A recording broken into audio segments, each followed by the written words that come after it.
اداکارہ صاحبہ اونچائی سے پانی میں گر گئیں، video viral. Pakistani showbiz industry کے معروف اداکار افضل خان المعروف ریمبو کی اہلیہ و اداکارہ صاحبہ اونچائی سے پانی میں گر گئیں، جس کی ویڈیو سوشل میڈیا پر وائرل ہو گئی ہے۔ اداکارہ نے اپنی ایک ویڈیو سوشل میڈیا پر اپلوڈ کی ہے جس میں وہ پہلی بار پیرا گلائیڈنگ کرتے ہوئے نظر آئی ہیں۔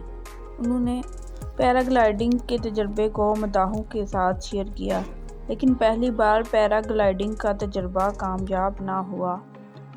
اس ویڈیو میں دیکھا جا سکتا ہے کہ ایک خوبصورت مقام پر صاحبہ کو پیرا گلائیڈنگ میں مہارت رکھنے والے دو شخص دوڑاتے ہوئے لے جاتے ہیں، جس کے بعد صاحبہ آسمان کی جانب اڑان بھرنے لگتی ہیں۔ مگر کچھ ہی لمحے بعد وہ آسمان سے اڑتے ہوئے نیچے پانی میں گرتی ہیں اور ان کی مدد کے لیے باڈی گارڈ وہاں اسپیڈ بوٹ پر فوراً پہنچ جاتا ہے اور انہیں پانی سے نکال لیتا ہے۔ واضح رہے کہ اداکارہ صاحبہ اکثر اپنے یوٹیوب چینل بالخصوص اپنے فیس بک اکاؤنٹ پر مختلف سرگرمیوں میں مصروف رہنے کی ویڈیوز مداحوں کے ساتھ شیئر کرتی رہتی ہیں۔